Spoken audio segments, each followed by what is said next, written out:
जय गुरु जी संगत जी। गुरु जी का आश्रम जूम सत्संग की ओर से आप सबको दिवाली की शुभकामनाएं। Wish you all very happy Diwali.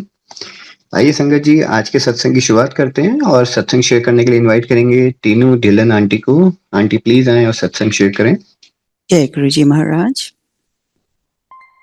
सारी संगत को नमस्कार, गुरु जी को प्रणाम। आज का सत्संग जब मुझे पता चला मैंने सत्संग करना है तो बहुत डीपली सोचा कि मैं कहाँ खड़ी हूँ in my relationship with Guru ji. I feel एक स्टेज मेरी लाइफ की ऐसी थी कि मुझे ये लगता था कि मुझे अगर गुरु जी के साथ कोई राब्ता बना के रखना है या कोई रिलेशनशिप है मेरे गुरु जी के साथ, तो मुझे कॉन्स्टेंटली कुछ साइंस मिलते रहने चाहिए कि गुरुजी मुझे बताते रहें कि वो मेरे साथ हैं। कभी ड्रीम में आ जाएं, कभी कुछ ऐसा एक्सपीरियंस हो जाए।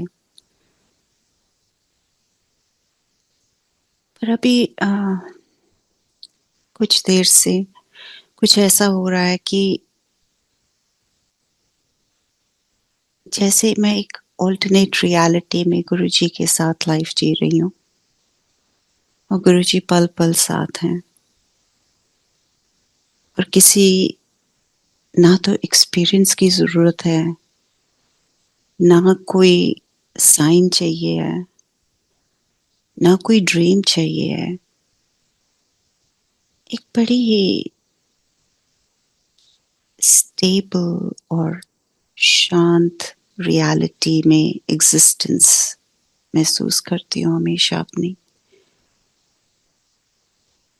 और बिल्कुल ये मन में से निकल गया है कि मुझे गुरुजी को जैसे आम संगत को होता है और मुझे भी होता था कि कोई तो साइन मिले, शायद गुरुजी ड्रीम में आ जाए। अब वैसा नहीं है। अब ऐसे कि जैसे एक जिंदगी ही जी रहे हैं उनके साथ, और वो इतने ही रियल हैं जितने वो फिजिकल फॉर्म में रियल थे।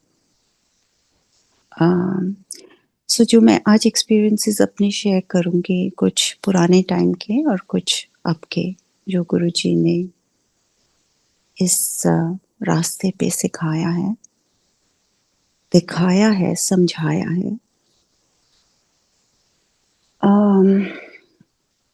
एक बहुत top psychiatrist of the world हुए हैं जिन्होंने एक बात बोली थी जब उनके पास ड्रग एडिक्ट्स जाते थे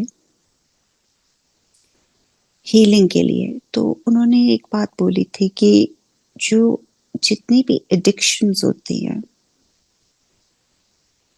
जब उन्होंने उनका एक अंडरलाइन कॉज स्टडी और एग्जामिन किया तो उन्हें पता चला कि एवरी एडिक्शन, हर एडिक्शन एक्चुअली एक हंगर फॉर गॉड है। जो इंसानी रूह है, इसमें एक तड़प है परमात्मा को पाने की। और जब वो तड़प सेटिस्फाई नहीं होती है तो हम एडिक्शंस की तरफ चल पड़ते हैं।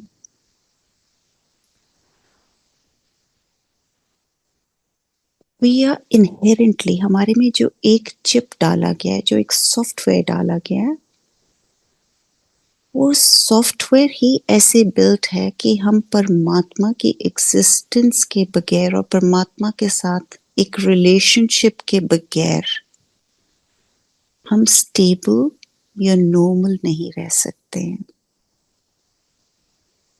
सो इसलिए इंसान एडिक्शंस की तरफ जाता है। अब आप कहेंगे कि एडिक्शंस तो बड़े कम लोगों को होती हैं।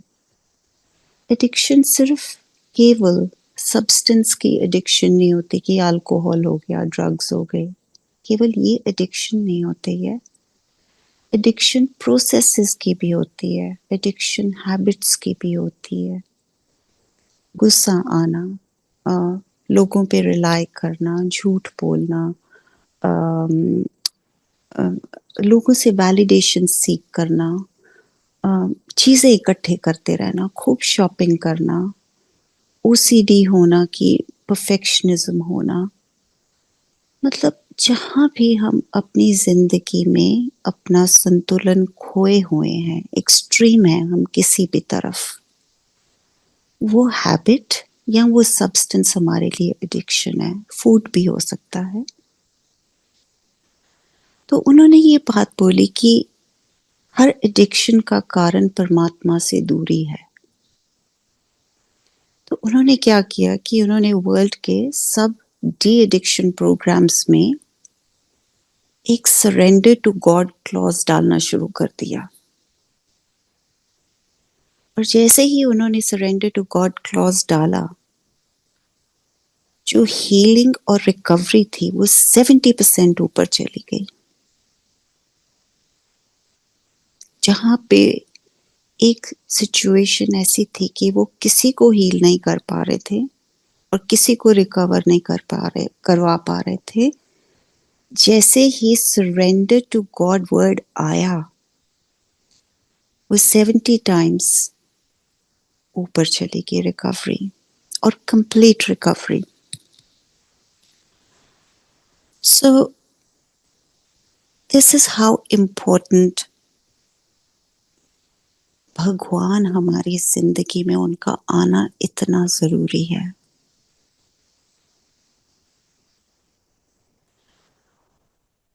और कहते कि जैसे एक टर्टल, जो कछुआ होता है, वो कितने हजारों सालों में एक बारी एक समंदर की तह तक आता है, और जिस दिन वो तह तक आए और उस दिन बारिश हो रही हो, इतना रेयर होता है हमारा परमात्मा को मिलना, और even to find the word God. आज बहुत दुनिया ऐसी है जो परमात्मा की होंद के बगैर जी रही है। उनके लिए गॉड वर्ड कोई मायने नहीं रखता है। हमारी लाइफ में गुरुजी बहुत आसानी से आ गए। हमें तो इल्म ही नहीं हुआ कि कहाँ उन्होंने लिखा था, कब लिखा था, और कब मिलाप करवाया, और कब जिंदगी बदल के रख दी। मैं गुरुजी में नहीं मानती थी, मेरे हस्बैंड मानते थे गुरुजी को, और वो भी इतना ऐसे नहीं मानते थे कि भगवान है। उनको केवल ये लगता था कि गुरुजी एक हीलर है और वो बहुत सारी बीमारियां हील करते हैं। गुरुजी ने मेरे हस्बैंड का एस्मा हील किया था। मेरे हस्बैंड बहुत यंग थे जब वो गुरुजी को मिले। जब हमारी शादी हुई तो उन्होंने मुझे बहुत बोला कि गुरुजी को मिलना चाहिए, कि मैं चलूं और उनको मिलूं।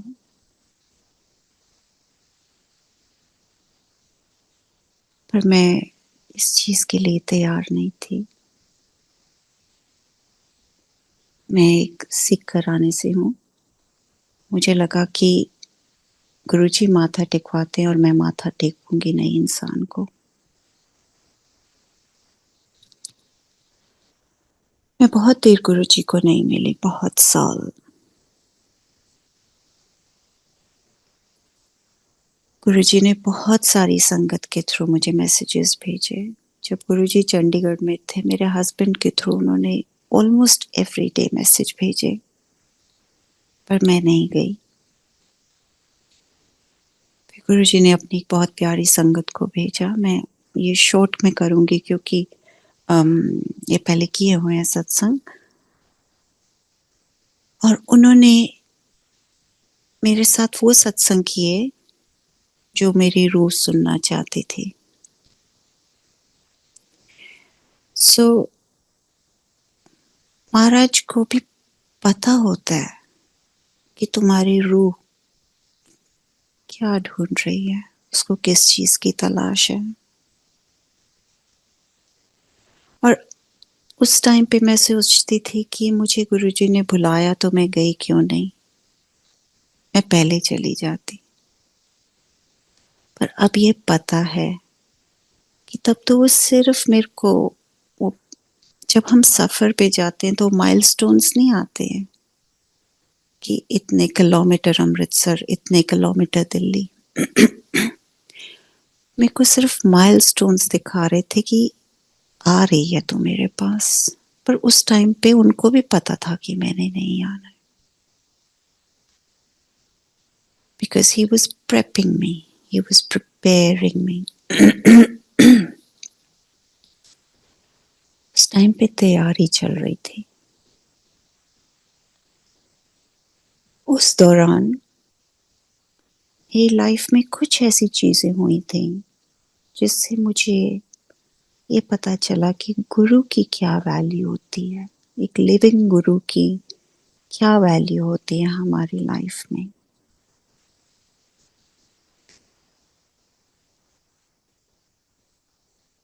I almost followed Paramhans Yogananda, पर वो ऑलमोस्ट फॉलोड का रिजल्ट ये निकलना था, जो महाराज की प्लानिंग थी,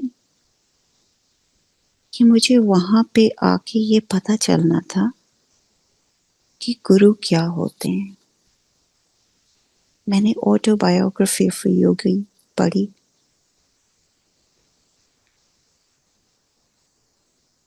और बस फिर तो ऐसे कि जैसे मन इतना बेबस कि मुझे गुरु मिल जाए।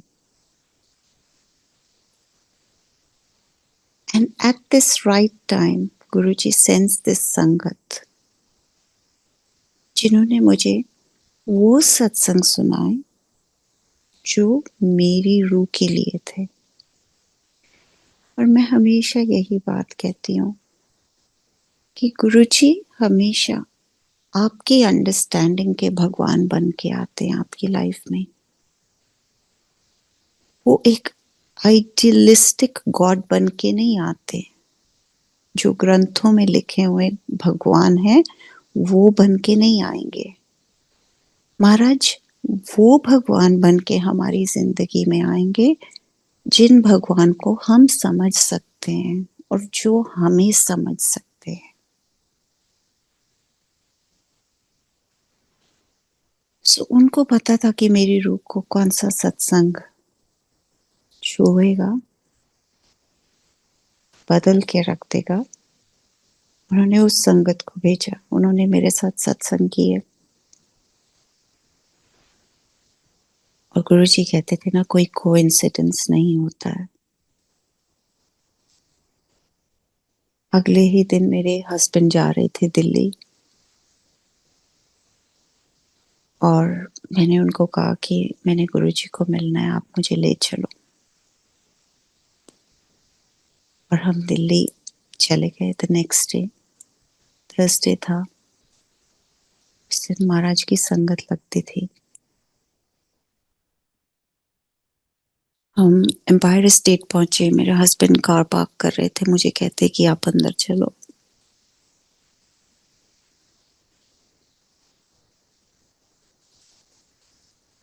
अब इस टाइम पे मैं एक चीज बताऊंगी जो इट्स वेरी रेयरली दैट वो चीज, मतलब उस सेंसिटिविटी से तुम रियलाइज करते हो।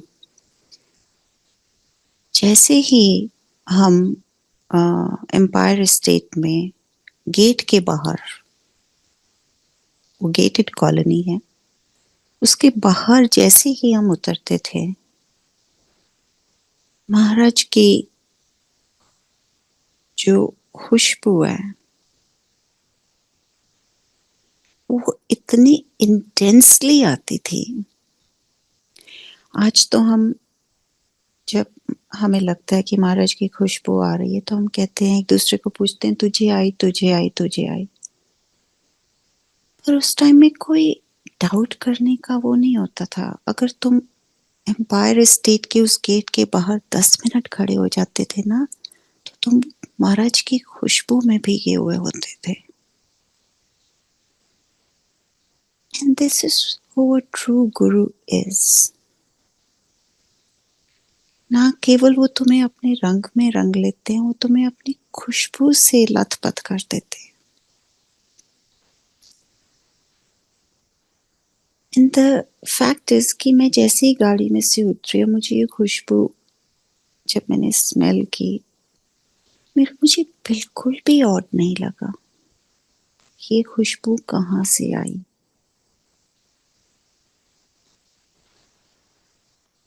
अब वो ऑड क्यों नहीं लगा? वो ऑड इसलिए नहीं लगा क्योंकि फिजिकल बॉडी को पहचान नहीं थी ना अपने गुरु की, पर रूह तो समझ रही थी ना। उसको तो कुछ ऑड नहीं लग रहा था। मैं अंदर गई और सितंबर के मंथ था, और जैसे ही मैं एम्पायर स्टेट में घुसी, 2-3 स्टेप नीचे उतर के गुरुजी की महाराज की तरफ यू टर्न लेते हैं।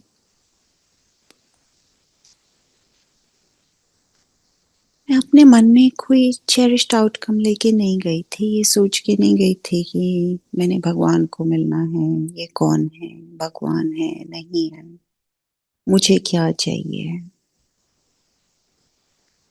अब तक मेरी जर्नी इस स्टेज पे आ गई थी कि I just wanted to meet him. It didn't matter to me कि वो क्या है या मुझे वहां जाके क्या मिलेगा। अब मैं उस स्टेज पे थी that कहते हैं ना वो फल पक जाता है। I had ripened. सिर्फ तब ना एक पनाह चाहिए थी, एक रेफ्यूज चाहिए थी। ऐसा लग रहा था कि बहुत थक गई हूँ, अब सिर्फ एक पनाह मिल जाए, एक रेफ्यूज मिल जाए। पर मन में ये जरूर सोच के गई थी कि माथा नहीं टेकूंगी, बिकॉज वो मेरे गुरु अगे श्री गुरु ग्रंथ साहब महाराज दी बेअदबी होएगी जे मैं किसी इंसान ਨੂੰ मत्था टेकांगी। और जैसे ही मैंने स्टेप डाउन किया, महाराज ने हॉट पिंक चोला पहना हुआ था, and I looked at him, और सडनली मुझे दिखना बंद हो गया, मेरी आंखें बिल्कुल आंसुओं से भर गईं। मैंने कुछ भी नहीं सोचा और सीधा महाराज के चरणों में सजदा किया, पूरा दंडौत। बहुत रोई, बहुत रोई।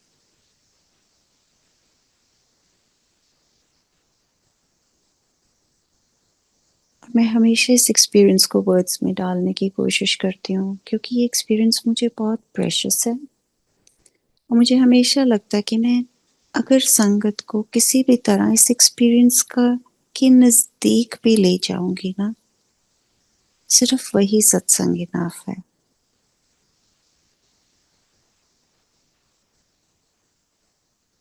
अब इस टाइम में बहुत सारी फीलिंग्स आ रही थी।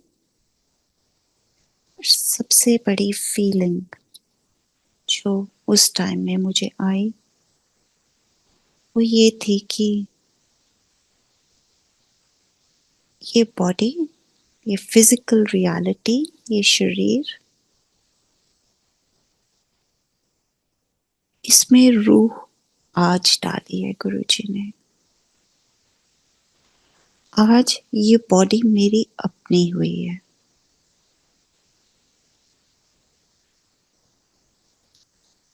आज मेरी बॉडी को घर मिला है,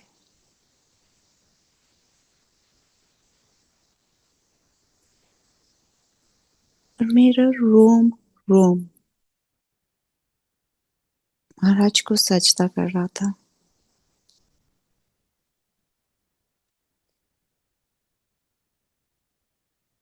और इतनी रिलीफ,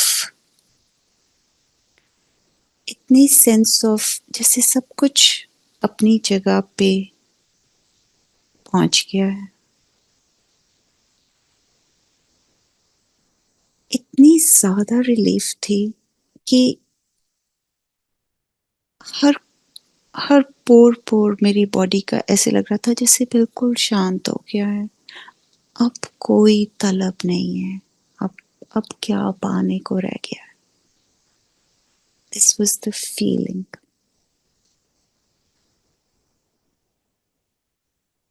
पर आंखें बही जा रही थी और महाराज के चरण उस दिन बेपर्दा थे। महाराज के चरण हमेशा बेपर्दा नहीं होते थे। कुछ संगत ने तो कभी भी महाराज के चरण बेपर्दा नहीं देखे होंगे। And my tears were washing his चरण कमल। और मैंने पकड़ा हुआ था महाराज के दोनों चरणों को जोर से। महाराज ने इतनी देर में अपना अंगूठा हिलाया पैर का और मुझे बोला, चल उठ, पहला मैं बुलांदा सी तो आंदी नहीं सी, हुण आई है तो रोई जा रही है। Like a baby, आंखों में से पानी, नाक में से पानी, छोटे बच्चे की तरह सुबक सुबक के चुन्नी से अपना मुंह पोंछते हुए उठी और जाके एक कोने में खड़ी हो गई जो महाराज के राइट को था और महाराज की तरफ बैक करके खड़ी हो गई। मैं एक सिप पानी का पीऊंगी।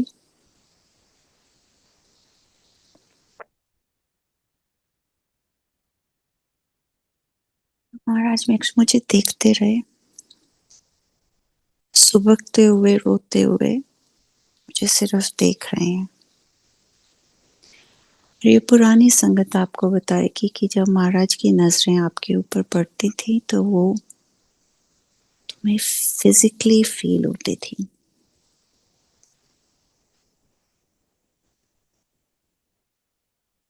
जैसे एक बाप होते हैं ना, जब बच्चा रो रहा होता है और उनको उस टाइम पे ये महसूस हो रहा होता है कि इसके लिए यही अच्छा है कि ये रो ले, तो एक अच्छा बाप क्या करता है, एक अच्छी माँ क्या करती है, गोदी में बिठा लेती है और फिर कहती है अच्छा हुन तू रो ले। And I feel that is exactly what Guruji did at that moment. कि हुन तू रो ले। He let me cry. फिर मुझे कहते हुन आजा जट्ठां दी धी पेवे तो दो बच्चों दी मां लगदी कुवारी कुड़ी। And then he named my grandfather, मेरे great grandfather, हमारा ब्रिटिश इंडिया पाकिस्तान में जो हमारा विलेज था उसका नाम। और इतना कुछ महाराज ने एकदम से बोल दिया कि मुझे कुछ चीजें रजिस्टर हुई और कुछ नहीं हुई।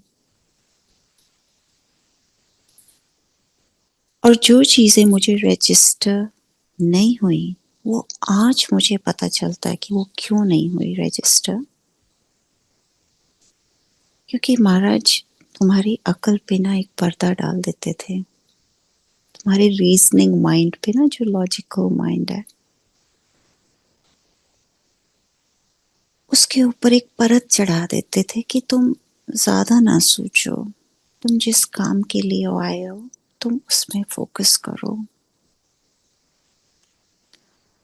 तुम्हारा माइंड बिल्कुल it used to cease to exist in his presence. It's like logical mind and Guruji's presence never went together.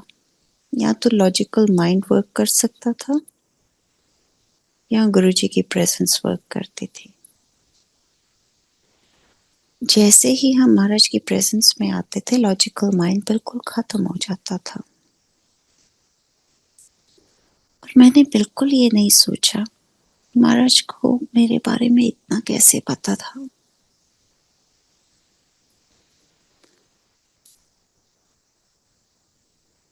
पर अब मुझे ये रियलाइज होता है क्योंकि मेरी रूह ਨੂੰ पता सी कि मेरा वाली वारिस तो यही है। इन्हों तो मेरे बारे सब कुछ पता है, तो मैंने कुछ भी ऑड नहीं लग गया, मुझे कुछ भी ऑड नहीं लगा। Somewhere I just knew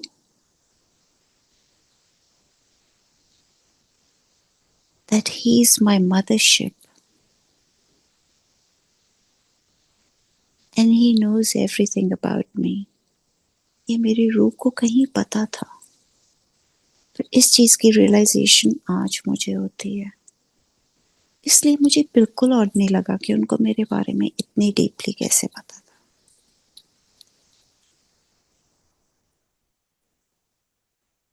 गुरुजी की प्रेजेंस इतनी पावरफुल थी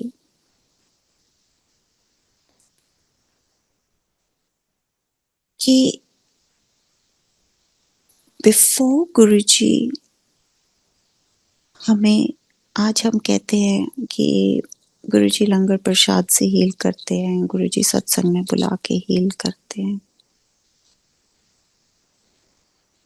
जब हम गुरुजी वर्ड सुन लेते हैं ना, हीलिंग तब से शुरू होती है। हमारा कनेक्शन विद गुरुजी उस दिन से शुरू हो जाता है जिस दिन हम एक रैंडम गाड़ी के पीछे गुरुजी लिखा हुआ देखते हैं। चाहे हम कोई कनेक्शन ना फील करें उस टाइम पे, फिजिकल कनेक्शन हम नहीं फील कर रहे हैं, फिर भी the charisma of Guruji has started working.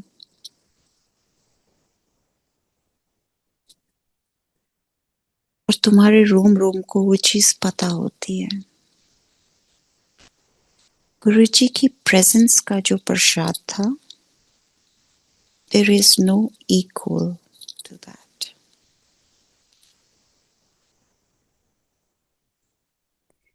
आज मैं बहुत संगत को सुनती हूँ जो कहते हैं कि हम सत्संग में भी जाते हैं आंटी, जो गुरुजी ने कहा है वो भी करते हैं, पर हमें फला चीज चाहिए थी, वो गुरुजी पूरी नहीं कर रहे हैं। मैं हमेशा यही बात कहती हूँ, आप अपने आप से पूछिए, आप जाते हैं सत्संग में? कि आप सिर्फ फिजिकली जाते हैं, पर आप यू नेवर अराइव होम। एक होता है घर आना और एक होता है टू अराइव होम, घर को आके महसूस करना, घर को आके जो हमारा फर्ज है उस घर में, जब हम वो फर्ज पूरे करने लगते हैं तब पता चलता है कि साईं आ गए हैं अपने घर। माय मदर यूज्ड टू से, साइयां बाजो सौन तरियाइयां। ਜਦੋਂ ਸਾਈਂ ਘਰ ਨਹੀਂ ਨਾ ਹੁੰਦਾ, ਸੌਣ ਦਾ ਮਹੀਨਾ ਵੀ ਹੋ ਜਾਏ ਤਾਂ ਸਭ ਕੁਝ ਤਿਹਾਇਆ ਹੋਇਆ ਹੁੰਦਾ ਹੈ, ਪਿਆਸਾ होता है। So when we go to a satsang, are we really there? Have we really arrived in Maharaj's presence?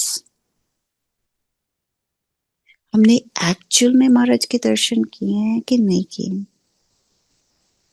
अगर हमारा मन कहीं और है, दिल कहीं और है, दिमाग कहीं और है, हम वहां पे प्रेजेंट ही नहीं है, तो महाराज की जो प्रेजेंस का प्रसाद है वो वर्क नहीं करता है। और महाराज की प्रेजेंस का प्रसाद सबसे पावरफुल है।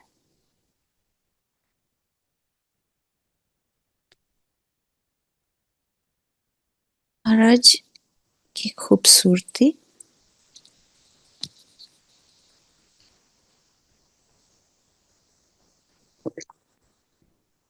was like a million suns blazing.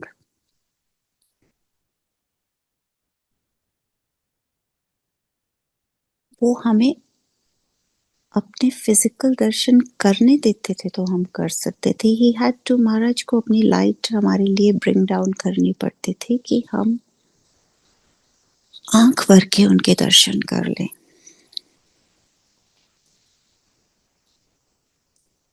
He was very beautiful. His physical form, he's still beautiful. I'm talking about his physical form.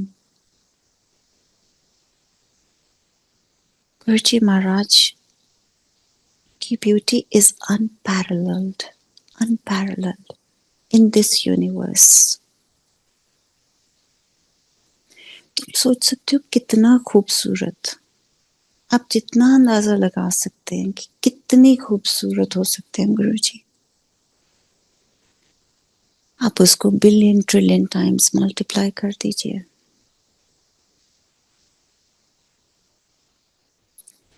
आंख भर के देखना गुरुजी को मुश्किल होता था. हम आंखें चुरा चुरा के गुरुजी को देखते थे. एक बारी देखते थे फिर आंखें नीचे कर लेते थे.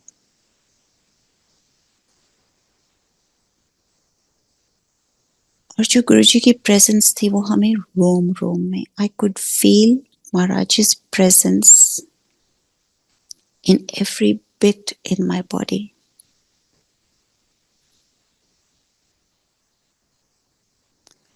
I could hear, feel, एक वो स्टेट होती है जब तुम बहुत ज्यादा नॉइज में से निकल के आए होते हो और एकदम से तुम बाहर आते हो किसी डीजे के सामने से. जब तुम बाहर आते हो तो एक स्टेट होती है एक कानों में, तुम्हें एक सडनली एक साइलेंस फील होती है. That is the kind of silence you would feel कि तुम इतनी नॉइज छोड़ के जब महाराज के प्रेजेंस में आते थे तुम्हें वो फील होती थी. महाराज ने उस दिन हमें लंगर कराया. मेरे हस्बैंड इतनी देर में आ गए थे और महाराज ने बोला लंगर करना. बाकी सब लंगर कर चुके थे. हमने लंगर छका. सबकी छुट्टी हो गई. एक दो कुछ लोग रह गए. 2 लोग और थे. मैं बहुत बड़ी कॉफी एडिक्ट होती थी उस टाइम पे. और महाराज कहते चल तेनू कॉफी पिला के ले आइए. He took us to this 5 star. I don't remember. अब वो 5 स्टार का नाम बदल गया है. बल्कि पिछली बारी जब हम गुड़गांव में थे मैं अपने हस्बैंड को पूछ रही थी वो कौन सा 5 स्टार था. I think at that time it was JW, but अब मेरे को लगता है शायद वो ग्रैंड शेरिटन बन गया है. और आई रिमेम्बर हम जैसे ही उसके डोर पे पहुंचे एक लेडी मिली गुरुजी को जिन्होंने गुरुजी को बहुत देर पहले मिले हुए थे. वो बड़े प्यार से मिले और गुरुजी ने उनको बोला कि मैनू फिर कदे आके मिली. और उन्होंने बोला कि गुरुजी मैं आपको तब मिली थी और उसके बाद मैं कभी नहीं मिली और मैं आपको इतनी देर से ढूंढ रही हूँ और मेरी रूह तरस गई है. और गुरुजी के साथ कोई कोइंसिडेंस नहीं होता था. और आज की डेट में अगर मेरे में ये गुमान आ जाए या गुरूर आ जाए कि गुरुजी मुझे कॉफी पे लेके गए, मेरे साईं देता तौर तरीके ही अलग सी ਜਿਹੜੇ ਸਾਡੀ समझ तो बाहर हैं. गुरुजी कहा करते थे कि मैं एक तीर से कई निशाने करता हूँ. एक पासे मैनू लैके गए सी कॉफी ते, एक पासे इस लेडी नू ब्लेस करना सी.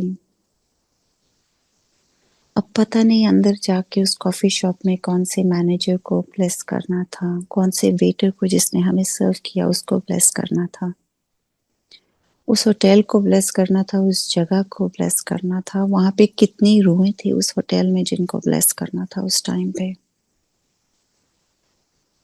किसकी जान पे, किसकी रूह पे बिपता बनी हुई थी ये हमें नहीं पता है। मुझे तो केवल मेरी स्टोरी पता चल रही थी, पर अब जब गुरुजी को थोड़ा-सा हम बेहतर जानते हैं, कुछ ही देर पहले गुरुजी ने मुझे बोला था, don't try and know me. So I try not to know him anymore. जो मेरा ह्यूमन ब्रेन है, उसको इतना पता है, इतना एहसास है कि उस दिन कहीं कुछ और हो रहा था, बहुत कुछ और हो रहा था, जो मेरी समझ और जो ये माया का पर्दा है, इससे परे था। हमने कॉफ़ी पी, गुरुजी ने आइसक्रीम खाई, और हम एम्पायर स्टेट वापस आ गए। महाराज हमें मामा जी के घर लेके गए। I'll just go briefly in the parts that don't need too much. ज़्यादा इलैबोरेट ना करें उन पार्ट्स पे, कुछ पार्ट्स में इलैबोरेट करूँगी। जैसे ही हम मामा जी के घर गए, बाकी सबकी छुट्टी हो गई, सिर्फ मैं और मेरे हस्बैंड थे। महाराज को पता था कि my husband likes his evening drinks, तो उन्होंने मामा जी को बोला कि आप इनको ड्रिंक दो, इसकी ड्रिंक का टाइम हो गया। और वो मेरे हस्बैंड को बार पे ले गए, घर में बार थे उनके, और they started having their drinks. और मैं और महाराज एक बेडरूम में, महाराज बेड पे बैठे हुए थे, मैं जमीन पे बैठी हुई थी।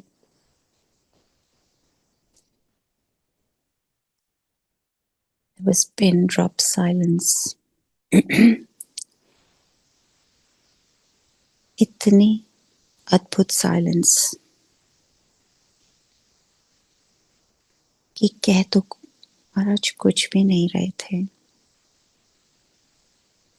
पर इतनी ज्यादा बातें हो रही थी।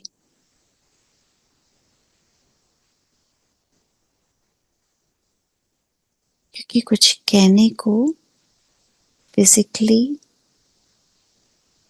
कुछ कहने की जरूरत नहीं थी। जैसे जब तुम अपने किसी बड़े अजीज, बड़े प्यारे को मिलते हो, तो तुम सिर्फ उनके साथ साइलेंस एंजॉय करना चाहते हो, बिकॉज एवरीथिंग इज सेड। कुछ कहने की गुंजाइश नहीं होती है वहां पे। तुम सिर्फ क्वाइटली बैठना चाहते हो उनके साथ, क्योंकि वर्ड्स तो तुम सारी दुनिया के साथ एंजॉय करते हो। साइलेंस तुम बहुत डीप रिलेशनशिप में एंजॉय करते हो, और उन डीप रिलेशनशिप्स में ही साइलेंस कंफर्टेबल होती है, नहीं तो साइलेंस बड़ी ऑकवर्ड हो जाती है। There was so much being said, and yet there was nothing being said physically. बैठे रहे, बैठे रहे। उससे कुछ दिन पहले मेरे साथ एक मेडिकल इंसिडेंट होके हटा था। I was in the hospital, और बहुत बड़ा मिरेकल हुआ था। मैंने अपने मन में सोचा, मेरे दिमाग में एक मिनट दिमाग इतना शांत था, और नेक्स्ट मिनट मेरे दिमाग में आया, मुझे पता है वो भी आप ही थे महाराज। वो कहते हैं वो भी मैं ही सी, फिजिकली बोल के कहते। और उस मोमेंट में मैंने ये भी सोचा कि आप मुझे पहले क्यों नहीं मिले। मुझे कहते तेनू की लगता है मैं तेनू आज ता मिलिया। राइट फ्रॉम द मोमेंट जब मैं एक छोटा सा बच्चा थी, उस मोमेंट से गुरुजी ने मेरे को इतने इंसिडेंट्स गिनवाए कि वो कब कब मेरे साथ थे, और वो कैसे मेरे साथ हमेशा रहे हैं। उन्होंने मुझे ये बताया कि तेरे दोनों बच्चे medically I couldn't have children, मेरे मिसकैरेजेस हो जाते थे या बहुत अर्ली, पर जो मेरी मेडिकल कंडीशन थी वो ये थी कि beyond 20 weeks I couldn't carry any pregnancy. So इससे तेरे दोनों बच्चे तेनों मैं ब्लेस कीते, and all the blessings in my life.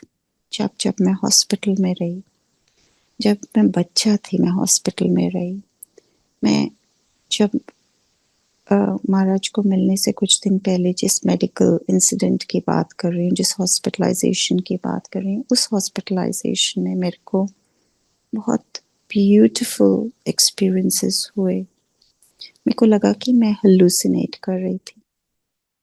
Maharaj said वो भी मैं ही सी।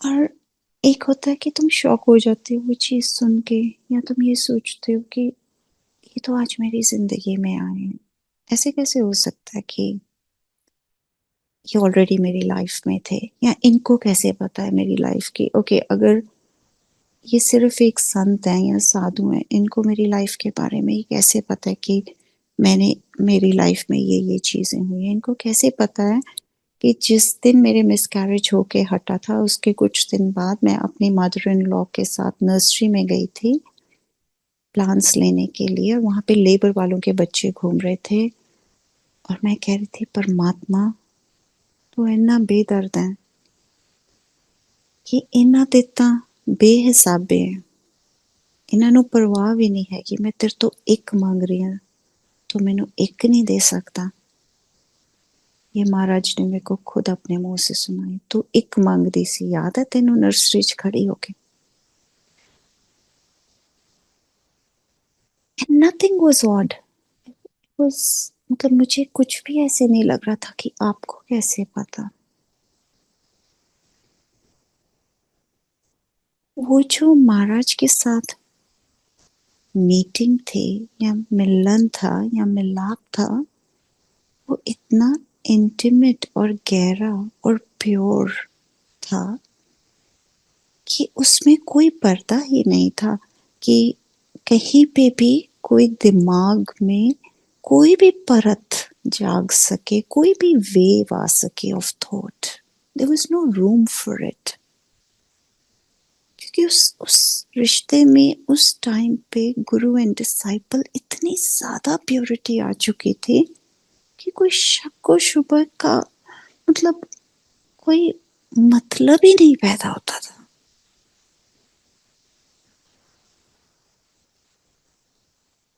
And then we sat quietly again, फिर हम चुप करके बैठ गए। बहुत देर चुप करके बैठे रहे, फिर मुझे कहते मेरी जुत्ती चुक, मेरा जोड़ा चुक, जो गुरु महाराज की जुत्ती थी मैंने अपने हाथों में उठाई। आपको बहुत संगत ने बोला होगा कि महाराज जमीन के ऊपर चलते थे। मुझे ये तो नहीं पता, मैं ये तो नहीं कह सकती कि मैंने देखा महाराज को जमीन के ऊपर चलते हुए। महाराज की जूती जो पहन के आए थे वो बिल्कुल नीचे से साफ थी, बिल्कुल ब्रांड न्यू थी। मुझे कहते इन्हों स्मेल कर, और मैंने उसकी खुशबू उस टाइम पे ली।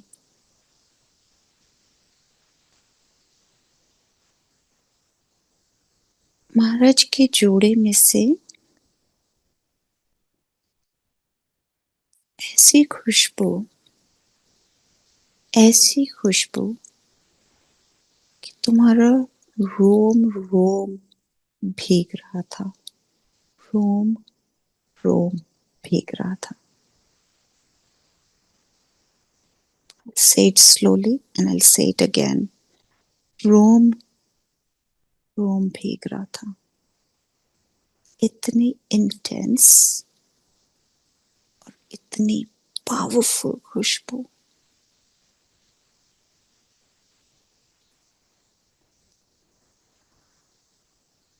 और उसने तुम्हें इतना खींच लिया था अंदर को कि जैसे एक जंगल में तुम चले जाओ, तुम्हें रास्ता नहीं मिलता ना, तुम्हारा उसमें से बाहर निकलने को तुम्हें रास्ता नहीं मिलता था,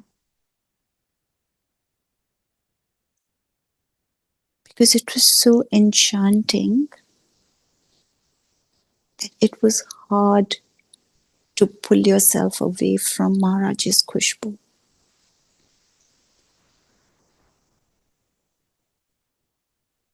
मुझे कहते कि तू रब नू लभदी फिरदी है. फिर उस दिन मुझे गुरुजी ने 10 द्वारों के दर्शन करवाए.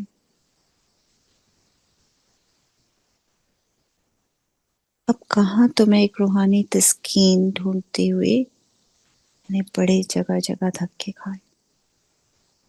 कुछ दिन पहले ही अपने बच्चों को बोल रही थी कि मैंने probably in my previous lifetimes मैंने इतने डिफरेंट चीज़ें फॉलो की हुई हैं कि मेरे को गुरुजी ने इस लाइफ टाइम में वो सारी कंप्लीट करानी थी, उन सब के साइकिल्स पूरे कराने थे. मैंने इतना कुछ जिंदगी में किया हुआ था भगवान को पाने, या भगवान को not to find God but to know God. There's a difference.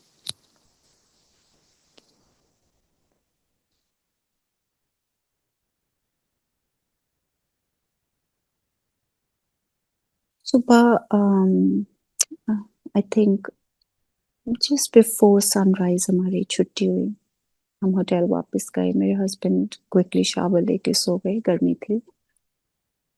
और मैं कुर्सी पे सारी रात बैठी रही और सिर्फ नुसरत फतेह अली खान का एक गाना दिमाग में बज रहा था. जो गुरुजी संगत है उनको पुरानी संगत है, उनको पता है कि या नई संगत को भी if you are really connected at connected तो सभी होते हैं, but you know that you can hear him. I सारी रात एक नुसरत फतेह अली खान की कवाली लगी वाले ते कदे नहीं सौंदे तेरी किवें अख लग गई.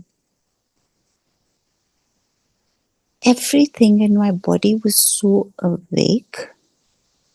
ये सवाल ही नहीं पैदा होता था कि मुझे नींद आ जाए.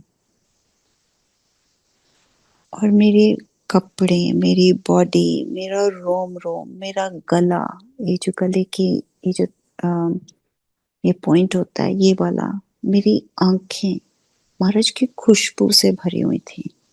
मेरे हाथों में से जो पसीना आ रहा था उसमें से भी खुशबू आ रही थी. उस टाइम पे हम समझते थे ये पसीना है, तो वो महाराज की अमृत वर्षा होती थी, उनकी कृपा से आती थी.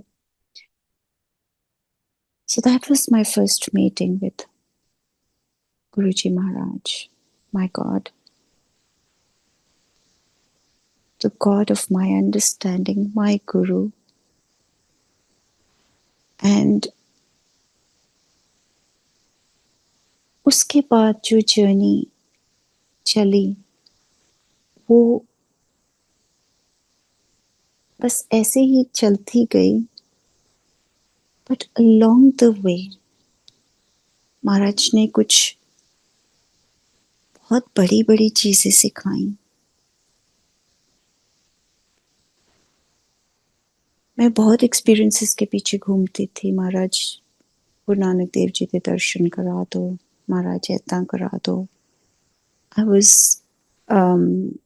Was just wanted experiences. मेरे को लगता था कि स्पिरिचुअल लाइफ जो है वो एक बहुत ही ज्यादा व्हाट यू से एक्सपीरियंस कि it should be a life full of experiences, spiritual experiences, कि they are the things that elevate your soul.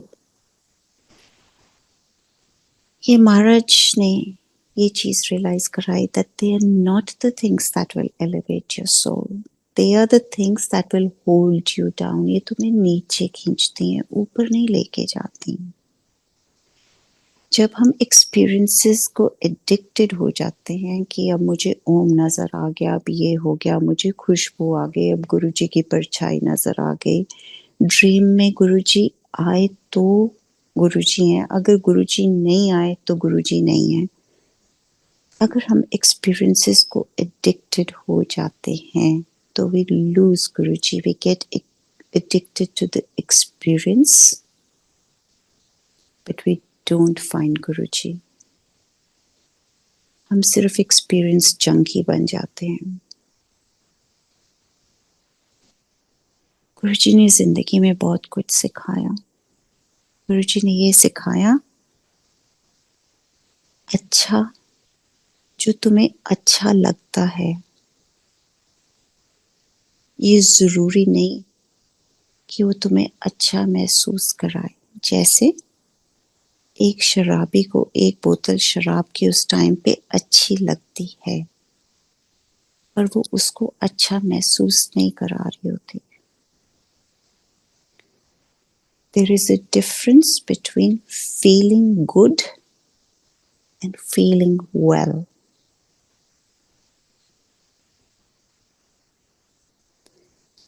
जो ख्वाहिशें हम महाराज के पास लेके जाते हैं वो हमारी सोल के लिए एक हाई होती हैं, एक नशा होती हैं कि महाराज जे बच्चे नु ये ब्लेसिंग हो जाएगी तां, महाराज जे इन्ने पैसे आ जाएंगे तां, महाराज जे ऐदा हो जाएगा तां I'll feel good, महाराज जे गड्डी मिल जाएगी तां I'll feel good। महाराज ने ना एक बड़ा सटल डिफरेंस रियलाइज कराया कि फीलिंग गुड और फीलिंग वेल में फर्क है। तो रात को नींद की गोलियां लेके नहीं सोती है, ये मेरी ब्लेसिंग है। तो दिन के टाइम अपना खाना पचा सकती है, ये मेरी ब्लेसिंग है। तो सवेरे उठ के मेरी फोटो अगे अपनी जोत जगा सकती हैं, ये मेरी ब्लेसिंग है। तो शांत रह सकती है, तो रिलैक्स्ड रह सकती है, ये मेरी ब्लेसिंग है। हमने अनफॉर्चुनेटली उल्टा समझ लिया।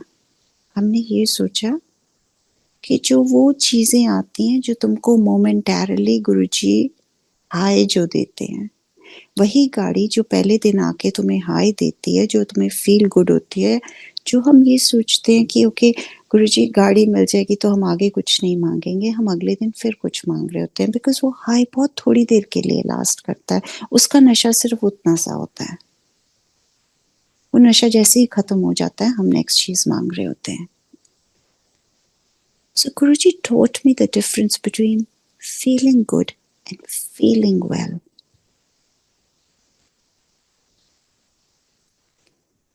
महाराज ने बड़ी डीपली सरेंडर सिखाया।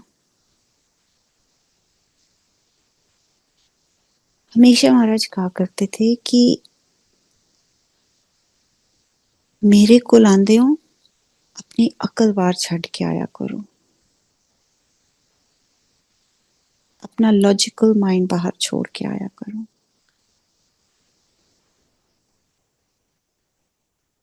और हम यही करते हैं ना, हम लॉजिकली सोचते हैं कि अभी मुझे ये चीज चाहिए, अभी मुझे वो चीज चाहिए, महाराज ये दे दे, महाराज वो दे दे। अगर महाराज मेरी ये लिस्ट 10 पॉइंट की कंप्लीट कर देंगे तो मैं हैप्पी हो जाऊंगी। तो हम उसके लिए क्या करते हैं, हम हर वो चीज करते हैं जो हमें लगता है हमारे कंट्रोल में है, और हम वो करेंगे तो हमारी वो विश लिस्ट पूरी होएगी। मैंने अपनी इस जर्नी पे एक चीज सीखी है महाराज के साथ कि सरेंडर इजी नहीं है, आएगा और जाएगा। It only comes in parts, आता है जाता है, पर इट ओनली कम्स जब तुम अपनी फुल पावर ट्राई करके हार गए होते हो ना, सरेंडर उस टाइम पे आता है। तुम्हें लगता है कि अगर चीजें तुम्हारे कंट्रोल में होंगी तो तुम बेटर वर्क कर सकोगे। पर महाराज जब चीजें अपने हाथ में लेते हैं ना, वो सारे कंट्रोल्स जो तुम्हें लगता है तुमसे छीन लिए, वो एक्चुअल में कंट्रोल्स नहीं थे, वो सिर्फ डमीज थे। जैसे एक driving instructor, actually main control उसके पास होता है। जो तुम हमारे हाथ में कंट्रोल महाराज ने दिया है ना, ये सिर्फ बड़ा डमी कंट्रोल हमें दिया हुआ है। सो हमारे पास, जो लोग कहते हैं जी चॉइस या self will, there is nothing called choice. It's all his will. We never had any control over our life, nor will we have.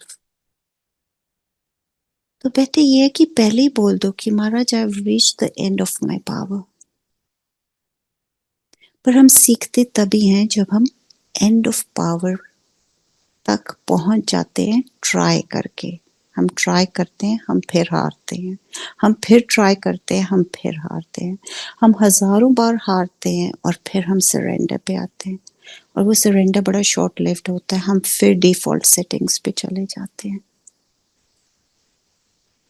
पर महाराज ने जब जब मुझे दिखाया कि मैंने उन पे सरेंडर किया और 100% फेथ किया, अब आज की डेट में 40 साल की उम्र में मैं एक किताब लिख सकती थी जिसमें मैं ये कहती कि मेरी लाइफ ऐसे नहीं गई जैसे मैंने प्लान की हुई थी। पर मुझे पता है कि आज की डेट में, today I'm 56, I can write another book that will say that my life could not have gone any other way but my guru's way.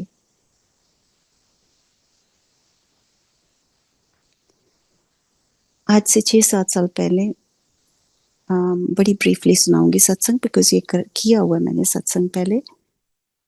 मेरी ब्रेस्ट में मेरे को पेन होने लग गई और इतनी पेन बढ़ गई कि रात को सोए हुए डॉक्टर्स कहते हैं अगर तुम्हें वो पेन जगाए तो वो रियल पेन होती है। ना दिन में चैन था और ना रात को। और मैं यूजुअली कंप्लेन नहीं करती, but I was complaining about this pain and my husband said to me, और मेरे पीछे एक बारी मैमोग्राम कराया था तो वो ठीक नहीं आया था और डॉक्टर ने उस टाइम पे बोला था एफएनएसी कराने के लिए। पर मैंने उस टाइम पे भी गुरुजी को बोला था, मैं सिडनी वापस जा रही थी, थोड़ी देर के लिए आई थी, और मैंने गुरुजी को बोला था Guruji I leave it up to you. और उस टाइम गुरुजी चोले में नहीं थे। मेरे हस्बैंड ने मुझे बोला या तो तू डॉक्टर को दिखा के आ या मैं तुझे लेके जाऊंगा। और मुझे पता है that he is very adamant और वो मेरे को पक्का डॉक्टर के ले जाएंगे। और मुझे पता है कि मेरे लिए मेरे गुरु तो ऊपर कोई डॉक्टर नहीं है। उस दिन रात को हार के मैंने गुरुजी को अरदास की। मैं क्या Maharaj, you want to take me, I am ready. तो बिल्कुल तैयार हूँ जाने को। आप बस मेरी बेटी को देख लेना। बेटा तो मैनेज कर लेगा बट वो नहीं मैनेज कर सकेगी। उसकी जिंदगी खराब हो जाएगी if I leave at this point of time. You have to promise me that you will look after her and you can take me, I am happy to come with you. क्योंकि ये सारी जिंदगी मैंने आपके पास आने के लिए तैयार की है और अगर अभी आप लेके जा रहे हो तो मैं खुश हूं कि मैं आपके पास आ रही हूँ। But you have to promise me कि उसकी जिंदगी नहीं खराब होएगी, कि वो माँ के सदमे में ऐसे ना हो जाए कि she never comes out of it. That night I had a dream कि एक सत्संग है और मेरे को ये बच्चे सत्संग वाले कह रहे हैं सेवादार कि आंटी ये संगत पता नहीं जलंधर से आई है कि लुधियाना से, इनको आप लंगर करा दो। तो मैं उनको लंगर हॉल में लेके जा रही हूँ और बाहर एक छोटी सी बनेरी है, पंजाबी में बनेरी कहते हैं, स्मॉल पैरापेट, उस पे गुरुजी बैठे हैं। मैं देखती हूँ गुरुजी को, भागी जा रही हूँ, मैं गुरुजी को देखती हूँ, मैं कहती हूँ महाराज आप। और मेरे को देख के बाहें फैला लेते हैं गुरुजी और मैं जोर से हक करती हूँ। जो कहते इत्थे बह जा, मेरे को अपने पास बैठा लेते हैं और अपनी मुट्ठी, जैसे एक बच्चे को एक बाप कहता है ना, देख मेरी मुट्ठी में क्या है। He shows it to me and there's a piece of मिठाई और उसके ऊपर जैसे इतनी इंटेंस लाइट और स्पार्कल्स उसके ऊपर होते हैं उस मिठाई के ऊपर और मेरे को ना मेरे मुंह में डाल देते कहते सारी होने खा जा और मैं खा लेती हूँ और बहुत लंबा ड्रीम है but I not go into it but that was the main dream जहाँ मेरी इतनी पेन थी नेक्स्ट मॉर्निंग से मेरी पेन बिल्कुल बंद हो गई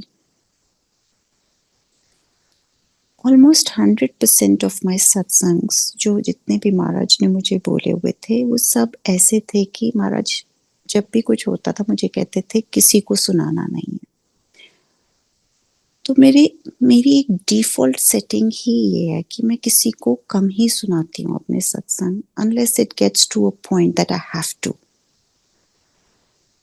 तो मैंने वो सत्संग 6 महीने ऑलमोस्ट नहीं किया एक दिन घर में सत्संग था तो मैंने वो सत्संग सुना दिया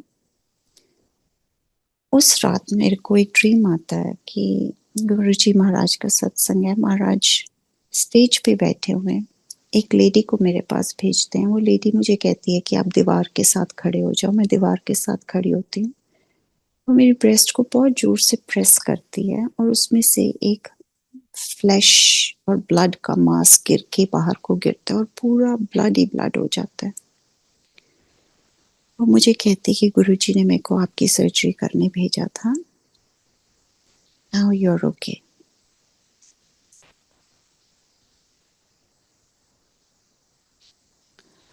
सो this is the guru of my understanding ये मेरे गुरुजी जो मेरी अंडरस्टैंडिंग के गुरुजी है ना वो ये हैं कि तुसी फेथ करके तुसी सरेंडर करके तो देखो but this is not to say I am not saying that आप डॉक्टर के पास नहीं जाए हो whatever but this is my experience with गुरुजी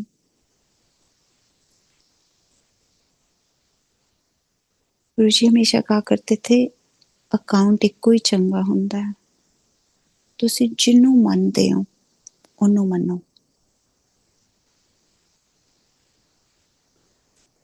महाराज ने मेरे को इतना कुछ कराया डिफरेंट रिलीजन्स में से डिफरेंट प्रैक्टिसेस में से आप जितनी चीज़ें सुनते हैं संगत से जो कहते हैं कि महाराज ने ये मना किया करने को ये मना किया आई मस्ट टेल यू कि महाराज की इंस्ट्रक्शन हर संगत के लिए उसके लिए होती थी जिसके लिए बोली गई होती थी महाराज वाज अ गुरु गुरु जो होते हैं उनकी हमेशा जो इंस्ट्रक्शंस होती हैं वो स्पेसिफिक होती हैं अवतार्स की जो इंस्ट्रक्शंस होती हैं वो हमेशा one instruction will apply to everybody.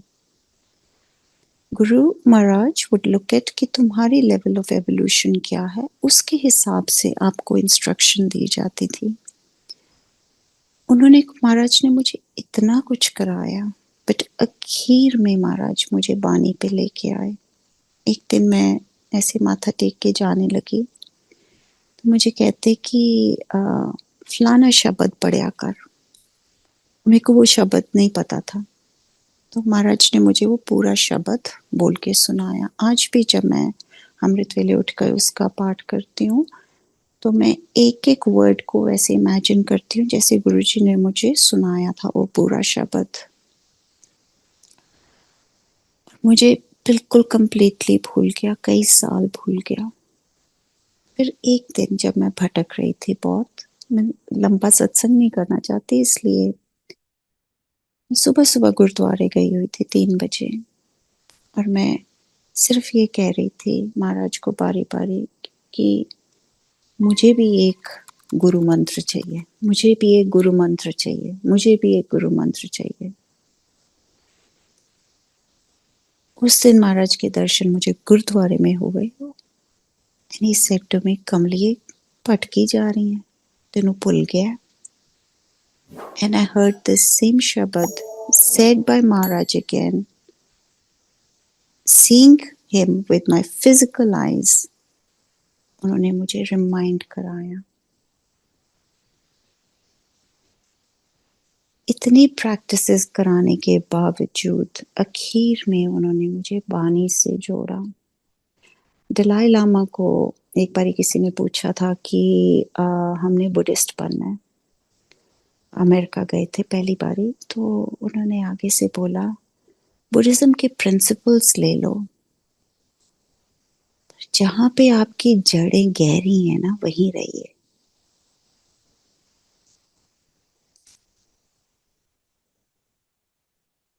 Grow where your roots are the deepest। ਇੱਕੋ ਅਕਾਊਂਟ ਚੰਗਾ ਹੁੰਦਾ ਹੈ, ਜਿਹਨੂੰ ਮੰਨੋ ਉਹਨੂੰ ਹੀ ਮੰਨੋ। जहाँ पे हमारी रूट्स होती हैं, जहाँ पे मेरे एंसेस्टर्स ने इतना पाठ पूजा बानी का किया हुआ है ना, ये ऐसे है कि उन्होंने ऑलरेडी आधा कुआं तो खोदा ही हुआ है कि पानी तो बहुत नजदीक है। आप अगर अब मैं अपना रास्ता बदल लूंगी तो मुझे फिर से पानी के लिए कुआं खोदना शुरू करना पड़ेगा। आई नो कि उन्होंने मेरा उन चीजों के साथ जो मैं कई पिछले जन्मों से खाली छोड़ के आई हुई थी, half way through incomplete work वो टीचर लिख देती है, जो इनकम्प्लीट वर्क छोड़ के आई हुई थी, सिर्फ वो पूरा करा रहे थे। पर मेरियां जड़ां बानी दे नाल जुड़ियां होईयां। अखीर दे विच महाराज ने मैनू बानी नाल ही जोड़िया। दूसरी चीज महाराज ने मेरे को पिछले 3-4 सालों में जो एक बहुत बड़ी चीज सिखाई है, उन्होंने मेरे को बोला, stop seeking me, stop seeking God.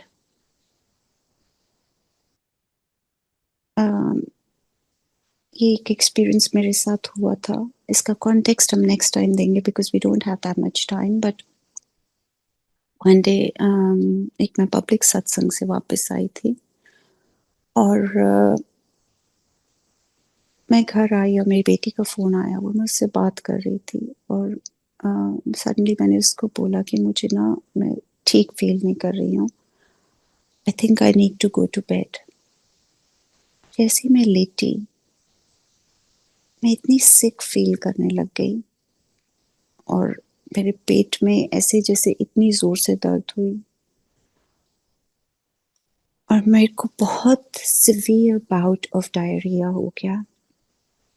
Every time I would try and bathroom में से मैं बाहर निकलने की कोशिश करती थी, मैं कम से कम 5-6 बारी फेंट हुई होंगी। I don't have any count. पर सिर्फ एक छोटा सा 3-4 स्टेप्स का जो फासला है, ये कवर करना मुझे मुश्किल हो रहा था। And at one point of time मैं उठी हूँ और मैंने, मेरे कमरे में एक पिलर है, मैं उसको पकड़ के खड़ी हो गई हूँ। मैं महाराज को बोल रही हूँ, महाराज आर यू हियर? और सडनली मेरे को I could see inside my body, मैं अपनी बॉडी के अंदर देख सक रही थी और एक लाइट शुरू होती है मेरे पैरों से, जैसे वो नाइट क्लब्स में वो ब्लू लाइट होती है वैसी। और वो लाइट ऐसी है जैसे वो सेडिमेंटेशन वाला वो एक्सपेरिमेंट कराते होते थे ना, कि एक लेवल है उस लाइट का, वो पैरों से शुरू होती है, वो पूरा लाइट ऊपर ऊपर ऊपर आ रही है और मुझे मेरी बॉडी के अंदर नजर आ रहा है। और वो लाइट जब मेरे सिर में पहुंचती है तो मेरे को ऐसे लगता है कि कोई जोर से अंदर से कुछ खींच रहा है, जैसे मेरी सोल को मेरी बॉडी से अलग कर रहा है। और मेरे में बिल्कुल हिम्मत नहीं थी और मैंने महाराज को सिर्फ ये बोला, Maharaj are you taking me? If you are taking me it's fine, but if you are not taking me I don't know what's happening to me. And suddenly I was okay, अपने बेड में आई और आके सो गई। सारी रात मैं महाराज को कह रही थी, महाराज प्लीज आप जाओ, मेरे को महाराज की फिजिकल प्रेजेंस। मैं लेफ्ट को होके सोई थी बिकॉज राइट को मुझे लगा कि महाराज खड़े हैं। उनकी फिजिकल प्रेजेंस इतनी पावरफुल थी सारी रात महाराज की। मैं उनको कह रही थी महाराज आप चले जाओ, मैं आपकी तरफ देखूंगी, मैं बहुत डर जाऊंगी। And he was standing by my bedside all night. Now this was my very deep Kundalini cleansing experience. और उस दिन के बाद महाराज ने मेरे को यही बोला है, स्टॉप सीकिंग मी।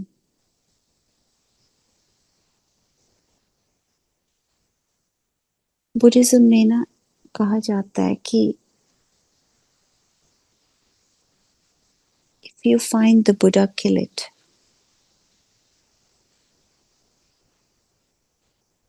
कि अगर तुम्हें लगता है कि तुम्हें भगवान कभी मिल जाएंगे ना, मतलब अगर तुम्हें बुद्धा कहीं रास्ते में मिल जाए तो उनको मार दो। मीनिंग टू से कि हमें कभी बुद्धा मिल नहीं सकते बिकॉज वो भगवान है। मीनिंग टू से कि हमें कभी भी भगवान की अंडरस्टैंडिंग नहीं हो सकती। अगर हमें अंडरस्टैंडिंग भगवान की हो जाएगी तो वो भगवान नहीं है। That's the reason they say that if you find the Buddha, kill it. That means कि वो भगवान नहीं है। Now I'm at this stage of my journey that I don't seek him. I just know he is. I don't find a difference between sitting here and doing my part or sitting here and talking to my children or going into my kitchen to do my work. It's all the same. पहले वहम होता था कि आज जोत नहीं जगी, आज पाठ नहीं हुआ, आज मेडिटेशन नहीं हुई, आज बड़े मंदिर नहीं गए, आज सत्संग में नहीं गए। अब कोई वहम ही नहीं। The only thing after that incident that he has brought to me again and again is that you're already with me. अब उस कगार पे है जिंदगी कि हम उनके साथ एक पैरेलल रेल्म में एक जिंदगी चल रही है।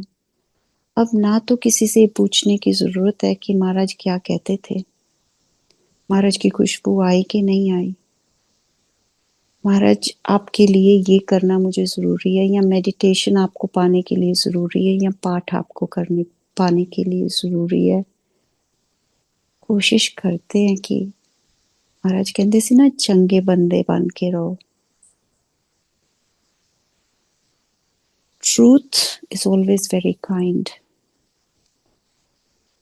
सत्य हमेशा दयालु होता है और झूठ हमेशा कठोर होता है। ये महाराज ने मुझे बोला था। Be a person of integrity.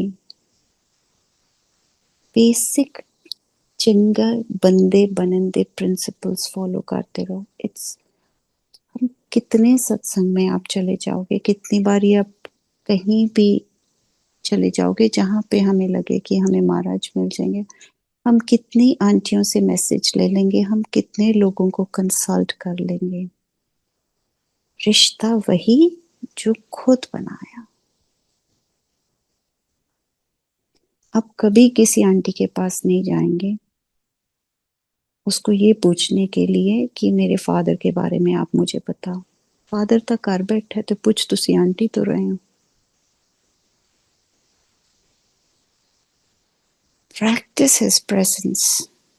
महाराज ने ये बोला था डायरेक्ट कनेक्शन। क्यों बोले ऐसी डायरेक्ट कनेक्शन? आपके लिए जो इंस्ट्रक्शंस हैं वो सिर्फ आपके लिए, वो उस आंटी के लिए थी, वो उनके लिए थी। जो आपके लिए है वो आपके लिए। He is forever here.